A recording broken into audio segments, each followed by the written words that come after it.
Pater, fiat voluntas tua. En el nombre del Padre, y del Hijo, y del Espíritu Santo. Amén. Lectura del Santo Evangelio según San Juan. Cuando salió Judas del cenáculo, dijo Jesús: Ahora es glorificado el Hijo del Hombre, y Dios es glorificado en él. Si Dios es glorificado en él, también Dios lo glorificará en sí mismo. Pronto lo glorificará. Hijitos, me queda poco de estar con ustedes. Les doy un mandamiento nuevo: que se amen unos a otros como yo los he amado. Ámense también unos a otros. En esto conocerán todos que son discípulos míos, si se aman unos a otros. Palabra del Señor. Gloria a ti, Señor Jesús.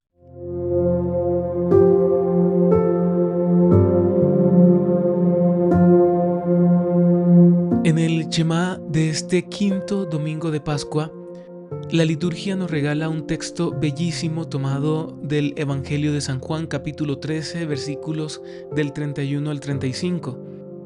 Y este Evangelio inicia diciendo que cuando Judas sale del cenáculo, recordemos que ya Judas había concebido en su corazón el deseo de vender al Señor, de entregarlo a aquellos que querían tenerlo, tomarlo para llevarlo a la cruz. Y en ese momento sabemos por también los evangelios que el Señor le dice a Judas: aquel que tome bocado del mismo lugar del que yo como, ese me entregará, ese me traicionará. Ya había pasado todo ese momento de la última cena. El Señor le dice a Judas: ve y haz lo que tienes que hacer. Y Judas sale del cenáculo.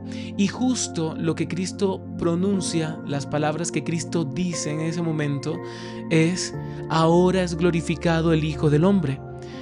Y allí entra un interrogante. ¿La glorificación de Cristo en qué está dada? Algunos piensan que la glorificación está dada en las manifestaciones precisamente de gloria que se revelan ante Cristo y en Cristo. Sanaciones, curaciones, resurrecciones que pudo haber hecho el Señor, la epifanía realizada en el Señor en la transfiguración o la manifestación gloriosa de Cristo en la multiplicación de los panes, en fin. A veces ponemos el foco de la glorificación de Dios en actos majestuosos de su divinidad y gloria, pero no. Vemos que cuando Cristo habla de su gloria, está hablando precisamente del amor llevado al extremo, es decir, de la cruz. Cristo afirma: ahora es glorificado el Hijo del Hombre. Lo dice inmediatamente cuando Judas sale del lugar, porque al momento en el que Judas sale del cenáculo, a partir de ese momento se empieza a realizar desde el interior de Cristo su pasión. Porque la pasión de Cristo, hermanos, no solamente está dada en la realidad de su martirio cruento, sino también del martirio incruento que Cristo empezó a vivir antes de iniciar todo el proceso de la flagelación y toda la tortura que el Señor recibió. Antes de todo eso, el Señor ya venía sufriendo profundamente en su corazón.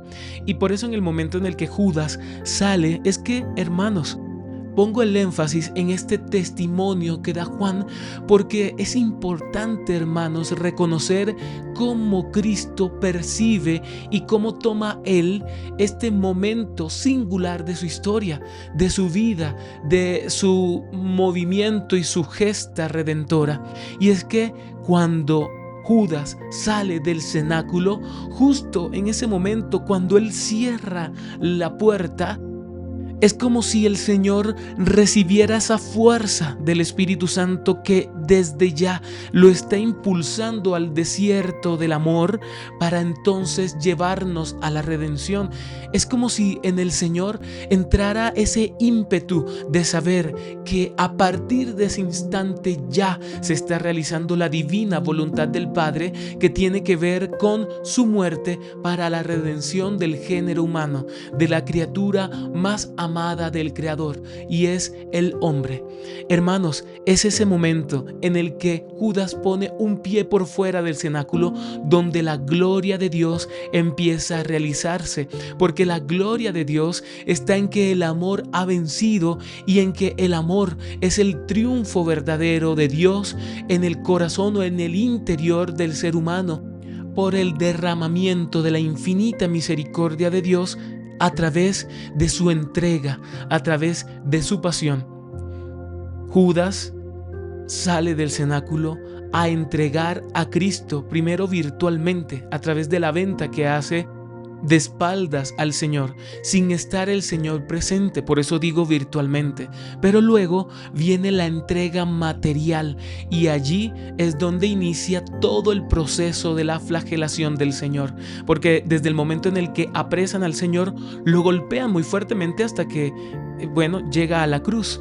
Pero desde antes, desde este preciso momento allí en el cenáculo, empieza la flagelación interna, la flagelación espiritual del Señor, donde los demonios empiezan a atacar espiritualmente al Señor, flagelándolo espiritualmente, porque Cristo, aunque es verdadero hombre, también es verdadero Dios, y como verdadero Dios está y habita el mundo espiritual, y en el mundo espiritual esa entrega, ese clic que hace Judas en la historia es tomado por los demonios y los espíritus malignos a favor de su deseo de venganza en contra del Hijo de Dios, en contra del Hijo de aquel Dios Padre por el cual, por su voluntad, el demonio fue expulsado y los demonios fueron expulsados del cielo. Así entonces, hermanos, sigue diciendo el Señor: si Dios es glorificado en él, también Dios lo glorificará en sí mismo.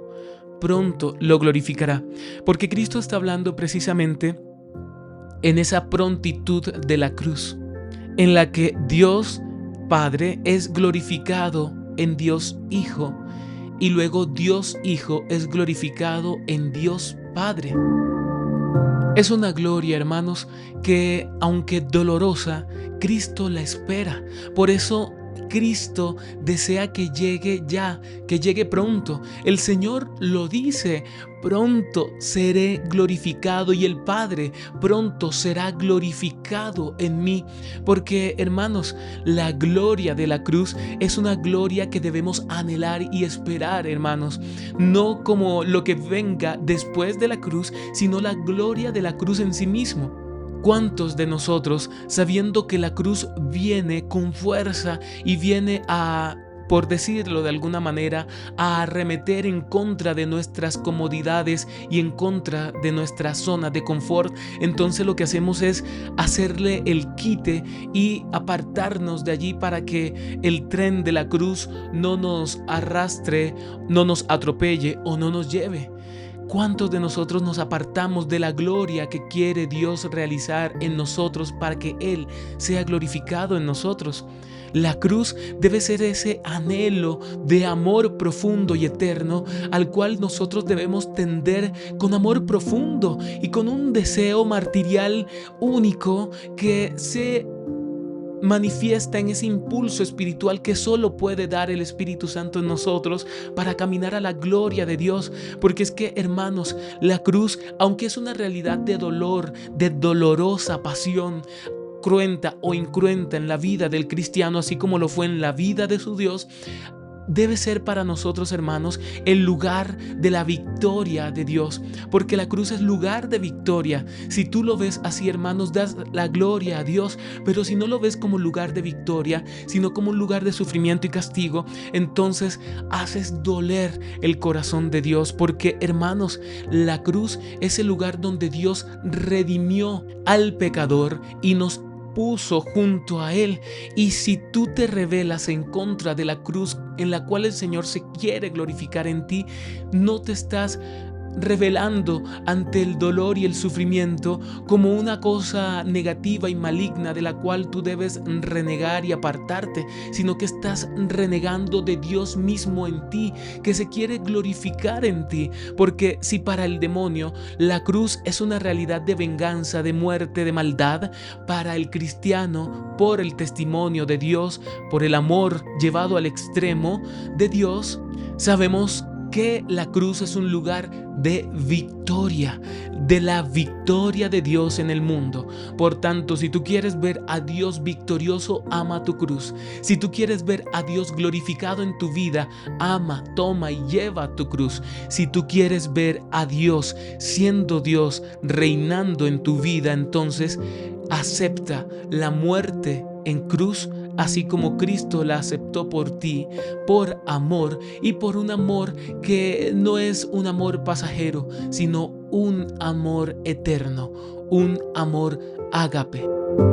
En este sentido, nuestro fiat a Dios, cuando decimos Pater fiat voluntas tua, estamos diciéndole a Dios: sí, Padre, hágase tu voluntad en mí. Es un fiat agápico, es decir, un fiat de amor, un fiat enamorado, un fiat que va hasta las últimas consecuencias de la cruz para que Dios sea glorificado en nosotros, en cada cristiano. Y luego, cada cristiano, es decir, tú y yo, seremos glorificados en Dios por el amor y la victoria que Él adquiere por nuestra entrega, y precisamente ese ir hasta la cruz, ir hasta las últimas consecuencias de nuestro amor por Él y por el hermano, que como Cristo dio victoria, la victoria única de Dios en este mundo. Hermano y hermana, no le temas a la cruz, no le temas a que Dios se glorifique en ti y tú ser glorificado en Dios, aunque eso implique pasar por el valle de la muerte y del sufrimiento, porque, hermanos, solamente así se adquiere y se alcanza el reino de Dios, que está cimentado en la realidad misma del amor. Por eso, con lo que termina el Evangelio de hoy es con el mandamiento del amor. Ámense unos a otros como yo los he amado. Ámense también unos a otros, porque la consecuencia de la cruz, la consecuencia de la gloria de Dios en nosotros es el amor que Él nos tiene y el amor que nosotros debemos tener al hermano, porque allí está la victoria precisamente de Dios. La derrota de Dios en el hombre está cuando el hombre odia, da el paso al odio. Pero la victoria de Dios en el hombre está cuando el hombre da el paso hacia el amor. Y normalmente, como ya lo hemos dicho en todo este Shema, el paso en el amor y hacia el amor no siempre es lo más bello. Siempre ese paso implica sufrimiento, dolor, entrega, renuncia, muerte de sí mismo. No le temamos a la cruz. No le saquemos el cuerpo como Judas a la glorificación de Dios en nosotros mismos, sino que seamos lugar en el que Dios se gloríe por la cruz que nosotros aceptemos de parte del amor y de parte de aquel que ha tomado cruz, para que luego nosotros tomemos morada en la posada que Él nos prepara en el cielo. Santísima Trinidad, Padre, Hijo y Espíritu Santo, mora en mí, sé lo que eres en mí, haz lo que sabes hacer en mí, pues así no me perderé y por ti podré ver todo como tú lo ves, pues si vives en mí, nunca estaré solo. Amén. Pater fiat voluntas tua.